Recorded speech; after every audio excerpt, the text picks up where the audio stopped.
Spirit, maramdaman ninyo yung sakripisyo ng ating mga sundalo, Philippine Navy, Philippine Coast Guard, at maging yung ating mga mangingisda sa bawat dimasindo ay para sa inyo.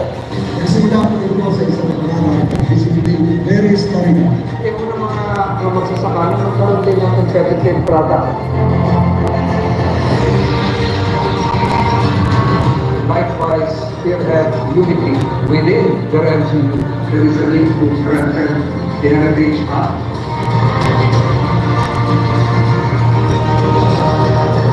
The Philippine Army Day is not merely a showcase of athletic prowess. Lahantong ang ipapakita nito sa ating mga paminsahan ay nagpapakita ng pagmamahal sa bayan na dumadadoy sa ugat ng bawat Pilipino.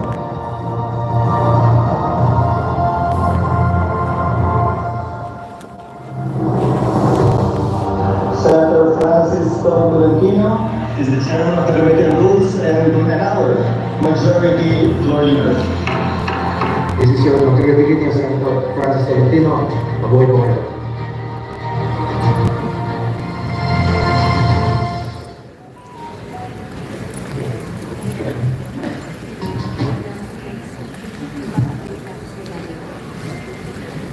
Our esteemed commencement speaker for today hails from Albay, Bicol.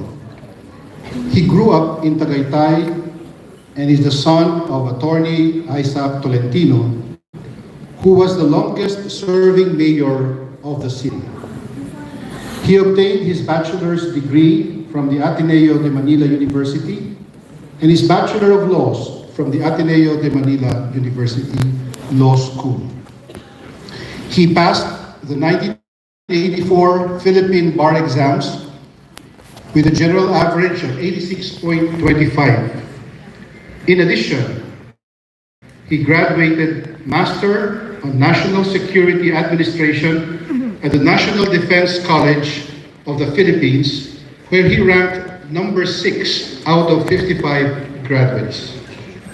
Further, he obtained 3 Master of Laws degrees, concentrating on constitutional law from the University of Michigan Law School, USA, Public International Law from the University of London, and from the Ivy League Columbia Law School in New York City.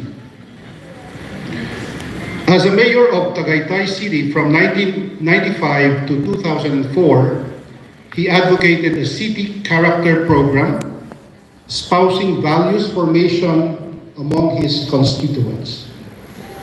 From 2010 until 2015, our speaker was appointed as the 9th chairman of the Metropolitan Manila Development Authority, or MMDA. Under his lead, he relaunched the Pasig River Ferry System last April 2014 to address the traffic situation in Metro Manila. In 2019, he ran for a Senate post. He successfully secured the 9th place in the 2019 elections and is serving the Philippines until 2025. During the 18th Congress, he chaired the Senate Committee on Local Government, where he was a welcome partner by the Bangsamoros. He also chaired the Senate Committee on Urban Planning, Housing and Resettlement. For the 19th Congress, he was the former chairman of the Senate Blue Ribbon Committee and Senate Committee on Justice and Human Rights. Let us give a warm welcome to the Senate Majority Floor Leader and the tol ng bawat Pilipino, Senator Francis Tolentino.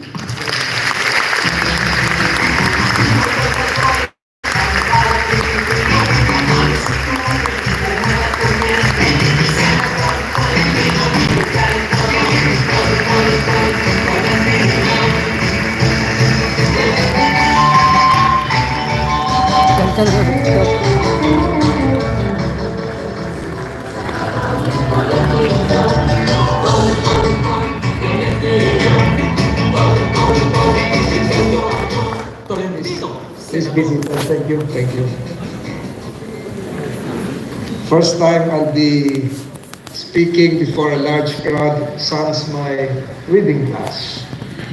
So I am now colorblind with maroon.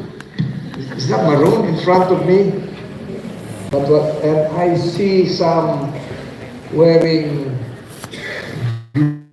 blue, light blue, various colors, but all under the banner of helpers of God. So I congratulate all of you. I now recognize some of you. I have my reading glass now. Tomorrow I'll be distributing reading glasses to several towns in Cavite. Dr. Shalsita invited me here. Good afternoon, sir. Dr. Sogilyon, Assistant Dean, Dr. Arnaldo de Guzman, Dr. Marjorie Gutierrez, the Vice President for Sports and Athletics, Antonio Romulo Tamayo, Dr. Anthony Jose Tamayo, Dr. Daisy Tamayo, and who else? Magalit kayo sa akin pag hindi ko na isa-isa yung pangalan ninyo. Hello din po. Dr. Alfaro, Dr. De Guzman, Din po. and all the rest present in front of me in the stage, sharing the stage, as well as the various deans, the various students, graduate students in front of me. Magandang hapon po sa inyong lahat. Magandang It's an honor to be part of your graduation ceremony, including those coming from other countries. I do realize that we have lots of graduates coming from India, China, who else? Pakistan, Switzerland, who else? Are represented here. But just the same, thank you for inviting me. This has been a very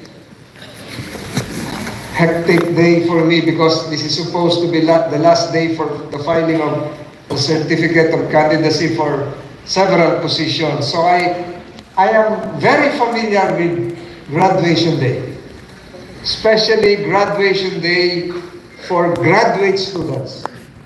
I have been in your seat, in your position for several times. I must have marched 4 times as a graduate student, earning my master's degree 4 times. I always look at that number because I've been telling some of the graduates of secondary schools and even elementary schools that I've been attending that I have just finished 4 years in grade school. Because when I was kinder, after 2 months I was transferred to grade 1. And after 2 months I was made grade 2. And I could barely read or write. Then thereafter, during my 3rd grade, I was made grade 4 after 2 months. So I computed that I must have finished grade school in 4 years. So after grade 5, I was made grade 6, then that's graduation day, high school. Years would be following. So I finished grade school in 4 years, finished high school in 4 years, finished college in 3 years, and I must have spent a lot of years as a graduate student, graduate school student like you.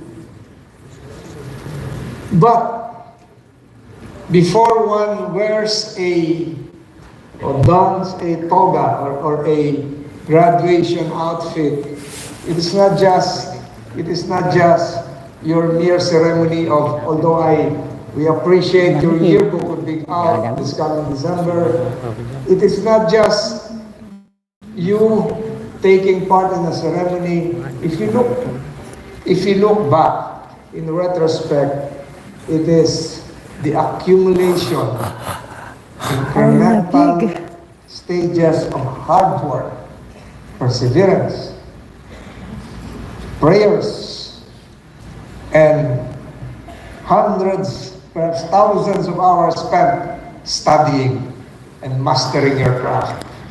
So we thank you for that. And as graduate students, you have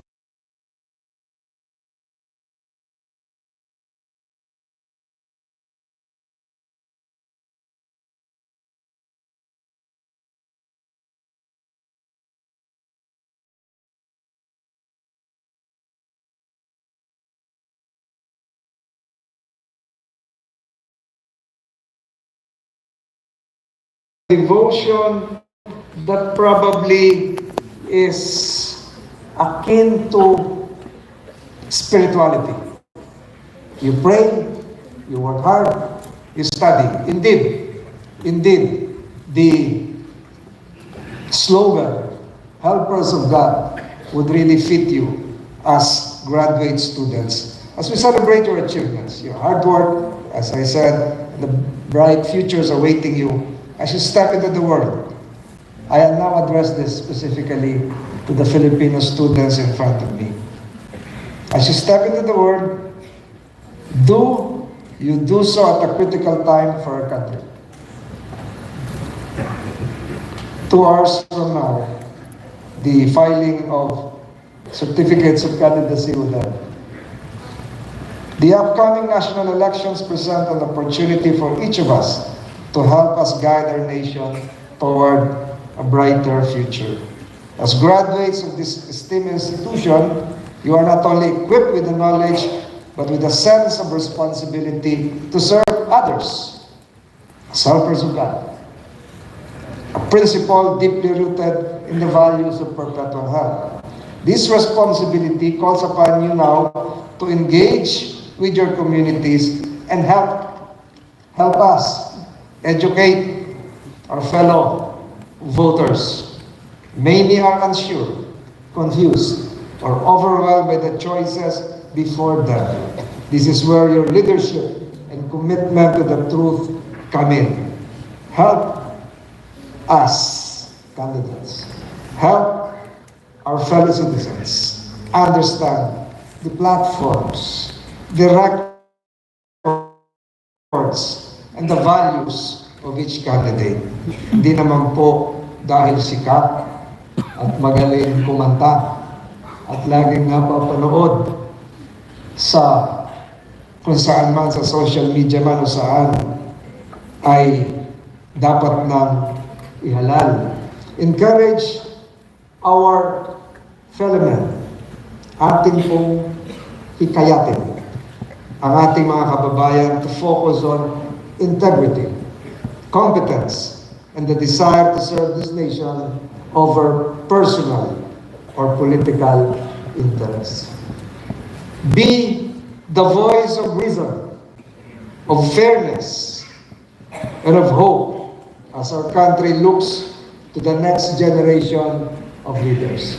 I've always looked at graduate school as a reflection, a mirror image of an institution evoking fairness. You will not get the grades that you have without having seen in front of you fair professors, without having immersed yourself in a fair system of education, without having been fair to yourselves. Fairness to yourselves would probably mean being attentive to your well-being, to your health, to your values, to the division of time that you give per day, to your studies, to your religion, to your nutrition, as well as to your families. That is the fairness I am referring to. And that is the fairness that this country probably needs. Be the voice of reason, of fairness, as our country looks to the next generation of leaders. Tama na po siguro yung bangayan. Tama na yung away lagi sa YouTube, sa Facebook, sa TikTok, sa social media, and what have you. It is time to be fair to the voters. It is time to be fair to the citizens of this country. It is time to be fair to ourselves. It is time to be fair to the next generation. It is time to be fair to the Republic of the Philippines. Together, you can help ensure that every vote cast is informed and rooted in the vision of a better Philippines and society for all, where there is fairness, where there is compassion, and where there is equality. Ako po ay naniniwala na kung tayo pong lahat ay magtutulungan, kabilang po ang mga natatanging graduates na nasa harapan ko, naniniwala po ako na magkakaroon tayo ng isang mas matatag na lipunan. Addressing the foreign graduates present here, I'd like to thank you for choosing the Philippines as the center of your learning. I'd like to thank you, likewise, for choosing the University of Pertual Helpe for being part of your journey. Thank you once again, and to all the graduates, the professors, in front of me, sa ating mga magulang na naririto, maraming salamat po sa inyong lahat. Ito po si Senator Tolentino. Mabuhay po ang mga graduates ng University of Perpetual Health System Dalta. Maraming salamat po sa inyo lahat, and may God continue to bless you all. Thank you, and congratulations.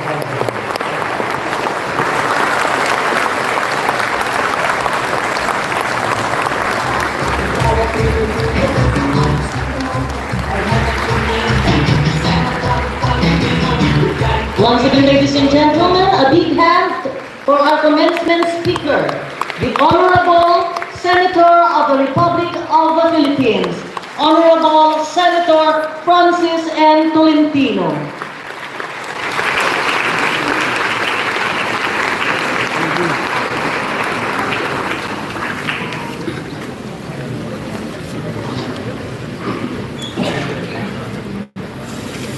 May we present to the Honorable Senator our plaque of appreciation. This plaque of appreciation is given to Honorable Francis N. Tolentino, Senator, Republic of the Philippines, in recognition and profound gratitude for his exceptional contribution as our esteemed guest speaker and for generously sharing his expertise, insights, and words of wisdom which immeasurably inspired our graduates during the 45th commencement exercises for the graduate degree programs of the University of Perpetual Health System Dalta, with the theme Road to Gold, celebrating their legacy of character building is nation building. Given this 8th day of October in the year of our Lord, 2024, at the Plenary Hall of the Philippine International Convention Center, Pasay City. Signed, President Dr. Anthony Jose Moran Tamayo.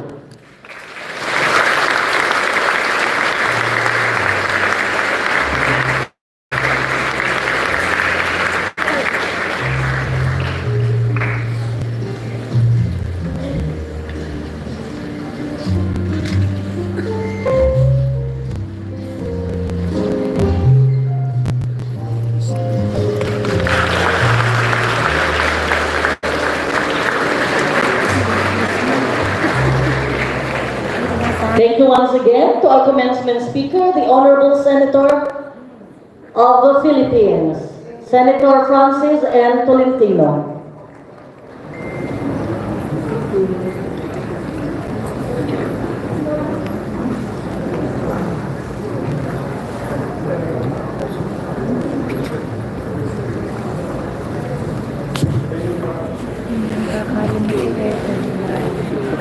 Malayo.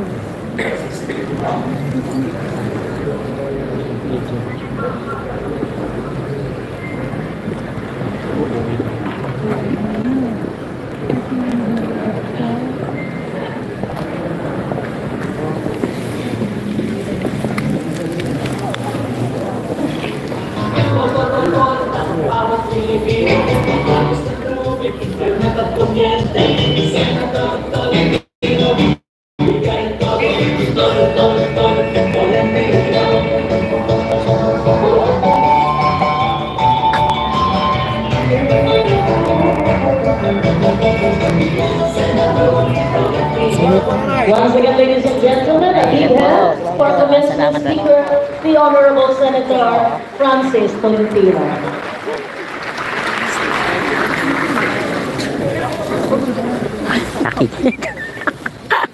Si nanay ba? We shall now have the presentation of awards. May we request our President, Dr. Anthony Jose Tamayo, Uwi na, busy kasi yun. and to assist him is Mapicturean mo ako. Mr. Antonio G. Tamayo, Vice President for Sports and Athletics, and Miss Josefina Virginia G. Tamayo, Member of the Board of Directors. Ang lamig. Si nanay, nakadalawang na si nanay. Ah. May pipicture siya sa akin, si nanay. Ha? Pinicturean mo lola mo. Academic Honors. Bravanti B. Francia, Doctor of Philosophy and Education, Major in Special Education with high distinction.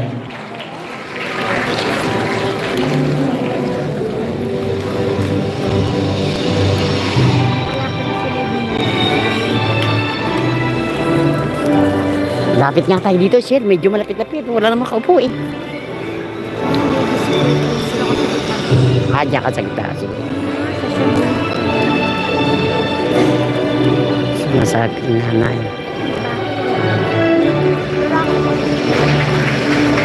Tatay at nanay. Teresa L. Atienza, Master in Public Administration with high distinction.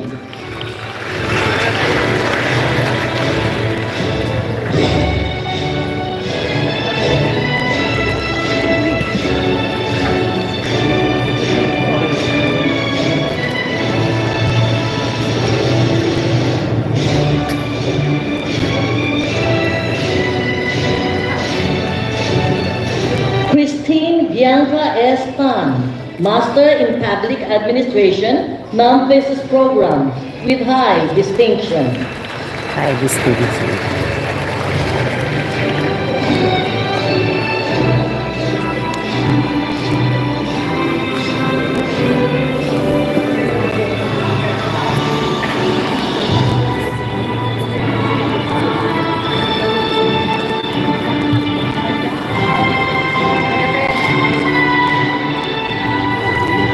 Camille Shane F. Lee, Master of Arts in Education, Major in Mathematics with distinction.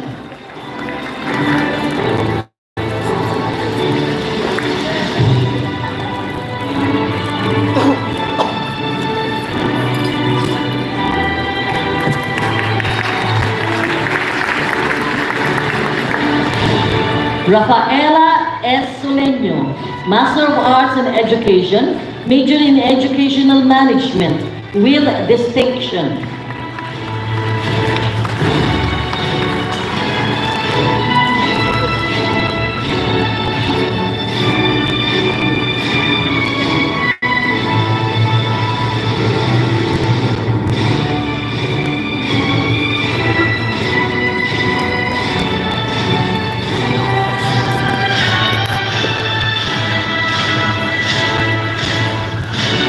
Maria Cristina S. Pan, Master in Public Administration, Non-Thesis Program with distinction.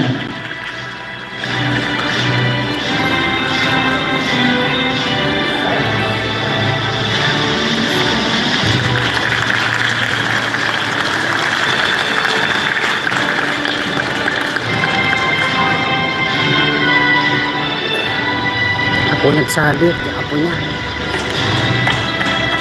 John Luis C. Santos, Master in Business Administration with distinction.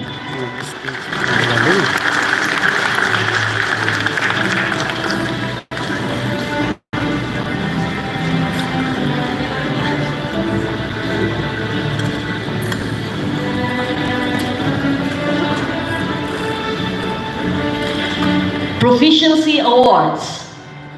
Best Dissertation Award, Educational Program, Brabanti B. Francia, Doctor of Philosophy in Education, major in Special Education.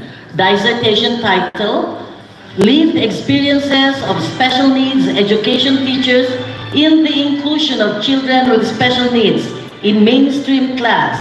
Advisor, Dr. Benjamin C. Best Thesis Award, Education Program, Ellie Dave I. Velasco, Master of Arts in Education, major in Social Science. Thesis title, Exploring the Experiences of Students Working as Fishermen, a Phenomenological Study. Advisor, Dr. Dennis Marquez.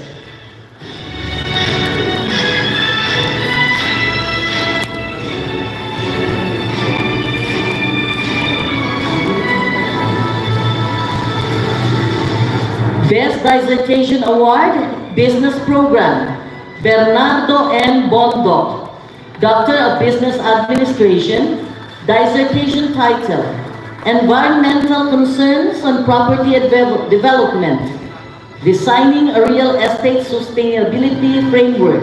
Advisor, Dr. J. Sario.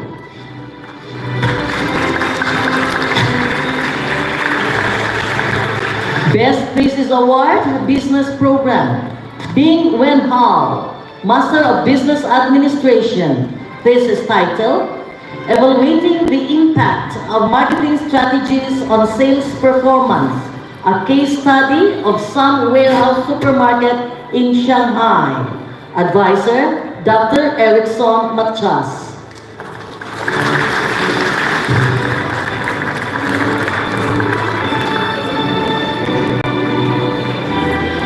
Best Thesis Award, Nursing Program, Carl M. Roble, Master of Arts in Nursing, major in Nursing Administration.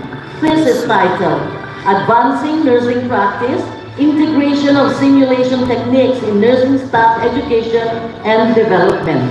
Advisor, Dr. Arnold Maniebo. Nursing.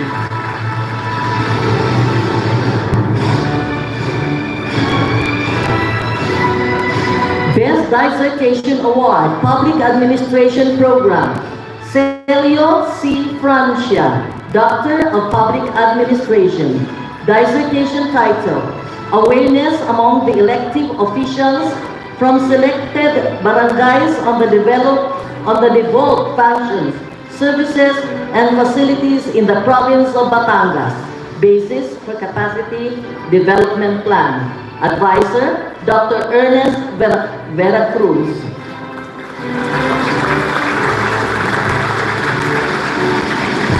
Best Thesis Award, Public Administration Program, Nicolas B. Galpo, Master of Public Administration. Thesis title, Real-Time Global Positioning Tracking System, or JPS, towards an enhanced operational efficiency, accountability, and safety inside the area of responsibility of Manila Police District. Advisor, Dr. Ulysses A. Brito. Thesis. Hindi naman ito.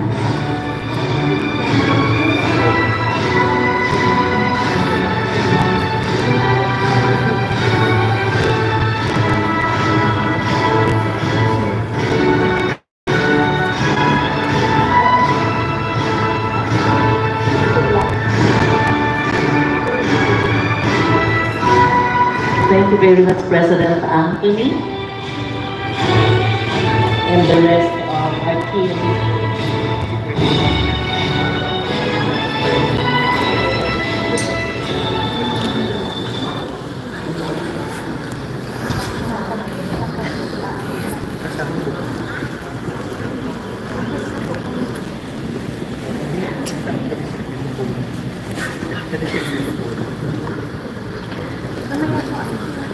To deliver the address of petition is Charissa L. Atienza, Master in Public Administration, Academic Honors Awardee with high distinction. maganda at mapagpalang hapon sa ating lahat. This is the day the Lord has made for us, and we rejoice and are glad to savor every moment of the day. Here in this August Hall, surrounded by our mentors and loved ones, we share this joy and sense of wonder, our faces beaming with smiles of gratitude and fulfillment. Today is a day of victory for ourselves and our equally joyful families and our beloved UPHD community of educators.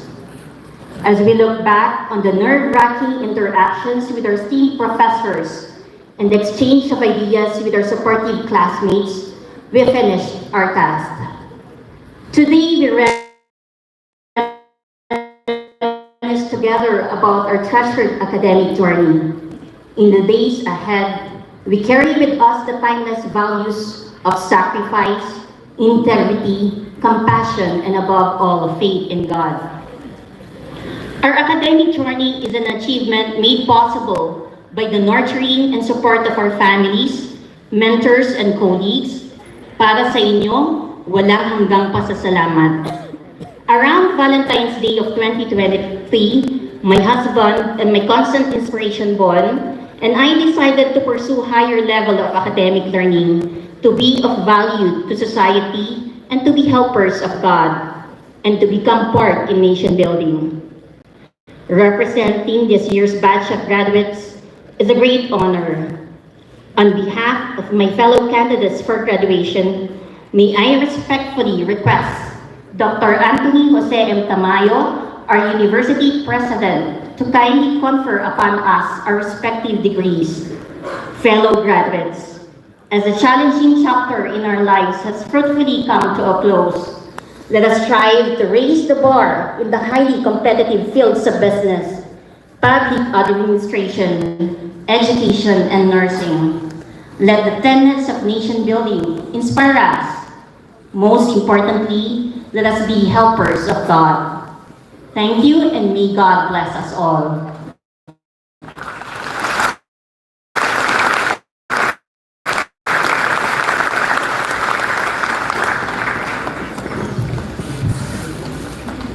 We shall now have the presentation of the candidates for graduation. May we call on our University President, Dr. Anthony Jose Moran Tamayo, to please take center stage.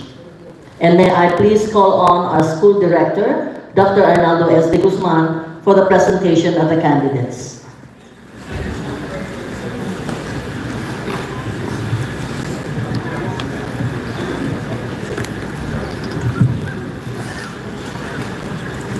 Dr. Anthony Jose Moran Tamayo, President of the University of Perpetual Health System Dalta, I have the honor to present to you the 1,342 candidates for graduation, batch 2023-2024. Doctor of Business Administration, 156 candidates.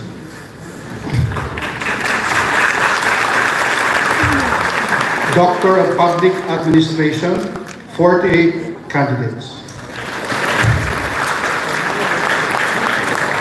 Doctor of Philosophy in Education, major in Educational Management, 304 candidates.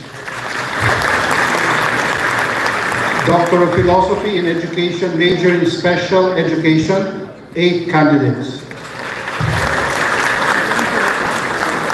Doctor of Philosophy in Education, major in Science Education, 30 candidates.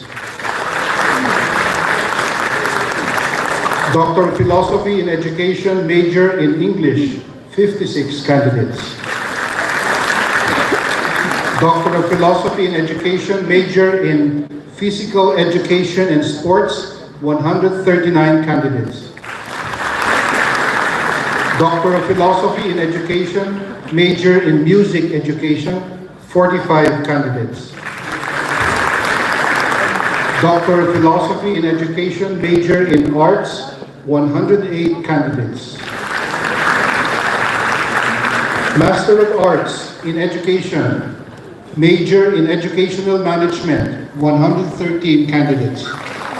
Master of Arts in Education, major in Special Education, 17 candidates.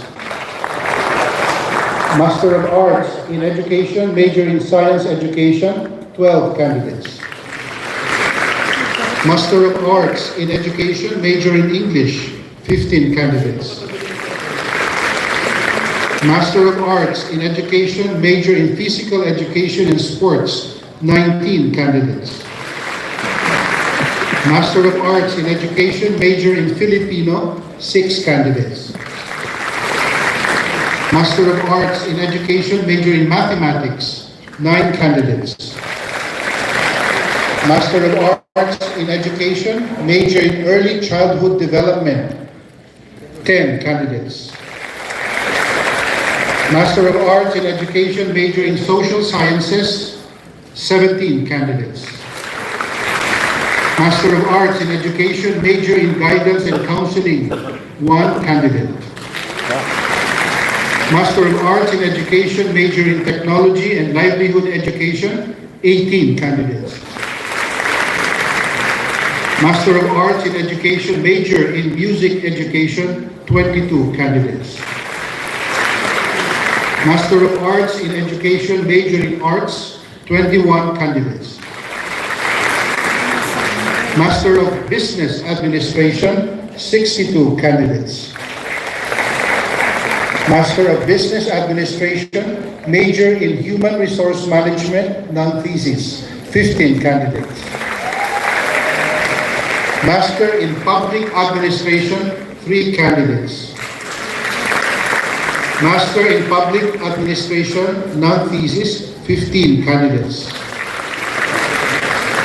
Master of Arts in Nursing, 73 candidates. They have satisfactorily complied with the requirements set by the Commission on Higher Education, and upon the recommendation of the Dean and the faculty, may now be conferred the respective diplomas and certificates.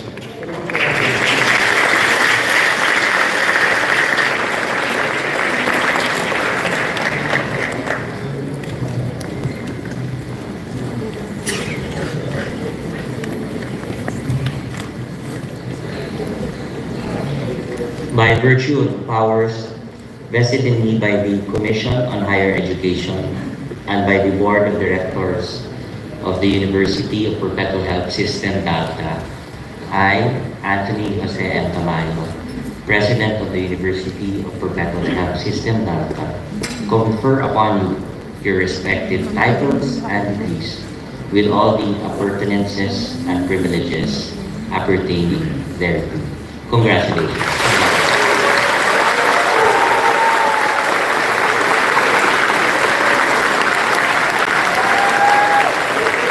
Thank you very much, Sir Anthony. We shall now have the imposition of hoods by our director.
relax a bit as we take a breather, and let us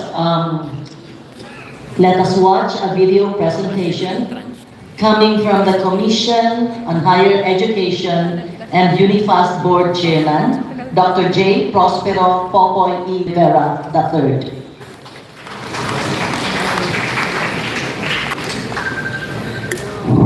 Sa ngalan ng Commission on Higher Education, binabati ko kayong lahat ang graduating batch ng 2024. Isang pribilehyo ang makasama ko kayo sa pinakamahalagang araw ng inyong pagtatapos.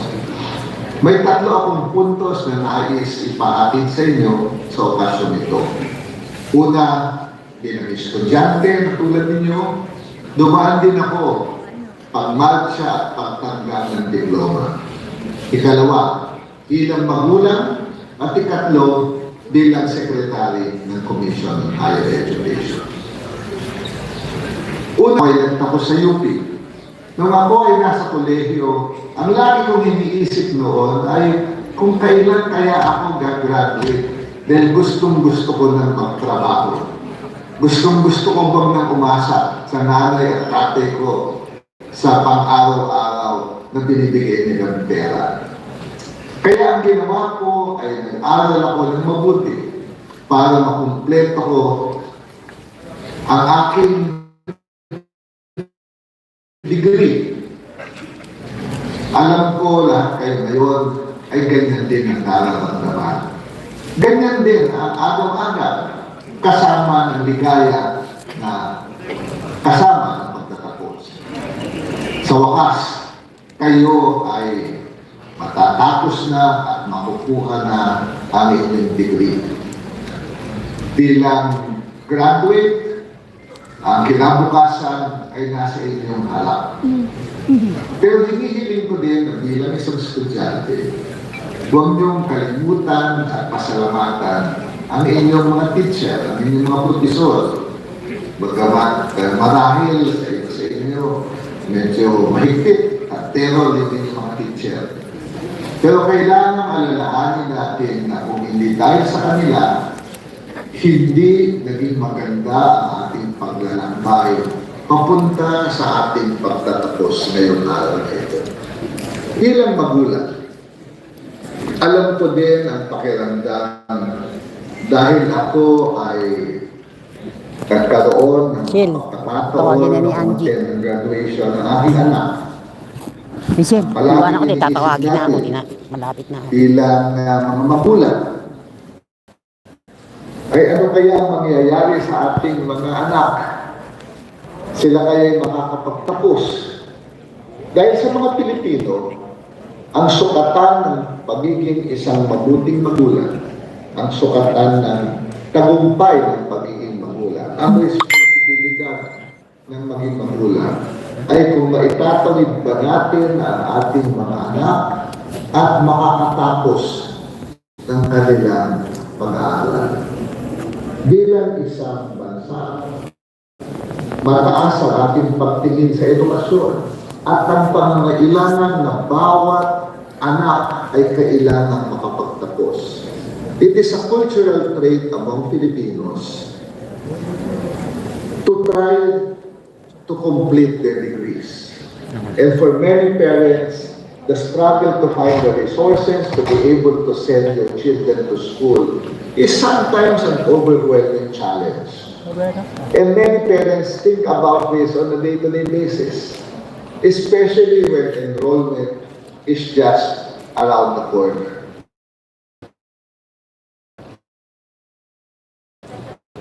And so as a parent, I thank all of you